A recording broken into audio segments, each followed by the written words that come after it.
Olá, eu sou a aluna Juliana Giancolli, da turma de Fundamentos de Engenharia Econômica.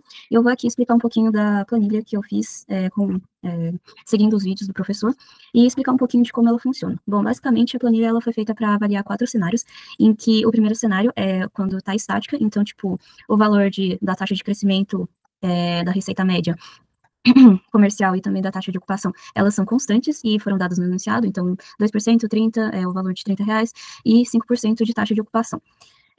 Então, tipo, nesse tipo de análise, a gente não utiliza esses números aleatórios e calcula-se, então, o fluxo de caixa da maneira como a gente aprendeu para calcular o VPL, que são taxas fixas, né, de 2%, aí passageiros por voo é a taxa de ocupação de 85% vezes 180, que é a capacidade máxima de um avião, e essa taxa de 5%. Então, tipo, a gente vai obter um fluxo de caixa fixo, que ele vai nos resultar um VPL fixo também, que é esses 675 milhões, considerando uma taxa TMA de 18%.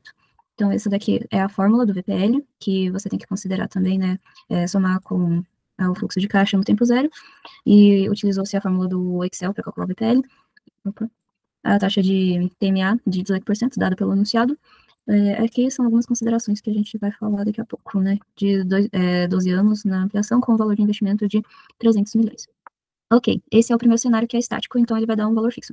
Já no segundo cenário, que é a segunda questão, se não me engano, ele utiliza um valor independente, ou seja, a gente vai utilizar, vai gerar números aleatórios entre 0 e 1, a partir dessa fórmula aqui, e ele vai nos dar aleatoriamente os números. Então, a nossa taxa de crescimento, ela pode variar por exemplo, né, colocando aqui no segundo cenário, ela pode variar de menos 3 a 7%. Então, aqui vocês podem ver que essa taxa de crescimento varia nesse intervalo, assim como a receita média comercial e também a taxa de ocupação, que vai variando aleatoriamente, né, utilizando os valores dessa primeira coluna aqui. E isso vai nos resultar um fluxo de caixa aleatório, né, que, tipo, as taxas de ocupação, que são influenciadas por esses números, são variáveis. Então, tipo, toda hora que eu vou mexer aqui, vai aparecer um número diferente. E com isso, fazemos 5.000 simulações, né, que é o número mínimo de simulações, para a gente obter um VPL médio, que é esse valor, com... Oxe, tá zero. Ah, tá. Aqui. Eu acho que teve algum erro. Enfim, que nessa segunda questão, no segundo cenário, em que utilizamos os números aleatórios, dá um certo desvio. E com isso a gente constrói um histograma, assim, para a gente saber qual que é o percentil, né, o risco que a gente vai adotar, que seria de 2,5%. Então, essa é a fórmula do percentil, que isso seria o valor máximo dado para a concessão. Bom, e então é isso. E vai seguindo, né, tipo, no cenário 3, quando as variáveis são positivamente correlacionadas, ou seja, quando a gente gera um número aleatório aqui, esses outros números aleatórios, eles têm que seguir o mesmo padrão. Então, tipo, se aqui for menor, aqui vão ser os menores também. Se aqui for maior, tipo, 0,95, tem que ser maior também. Cadê a questão 3? Aqui. Aqui, menor, menor e maior, maior. Então, aí a taxa de ocupação também vai variar. Esse daqui são os nossos números de passageiros por dia para calcular os fluxos de caixa e vai resultar num desvio também em um percentil.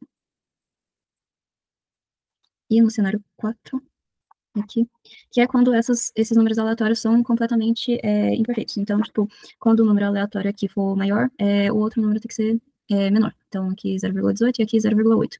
Que a gente vai resultar numa taxa de ocupação em relação às receitas, tipo, completamente imperfeitas. Esse daqui é o indicador de fluxo de caixa. Então, os anos, né, que a gente vai avaliar é de 0 a 38, sendo até o quarto ano, né, sem receitas, aí a partir do quarto a gente vai ter de 10 milhões de passageiros por ano, e assim vai calculando o nosso fluxo de caixa. Esses aqui são os investimentos iniciais fixos, que foram dados pelo enunciado. Esse daqui também, custo operacional fixo, custo variável, a taxa de embarque, que é de R$ 50, mas só que só fica 50% para a pessoa, receita comercial, estacionamento com taxa de ocupação de 80 e R$ 80, o handling de 5.000, o aluguel que eles recebem, e isso tudo causa para calcular o fluxo de caixa, baseado nesses números aleatórios aqui das taxas de ocupação e taxa de crescimento e receita média. Enfim, e aqui é a parte dos resultados da simulação. E aqui a questão 5, que a gente utiliza o tempo de exploração de 30. Então, basicamente é isso.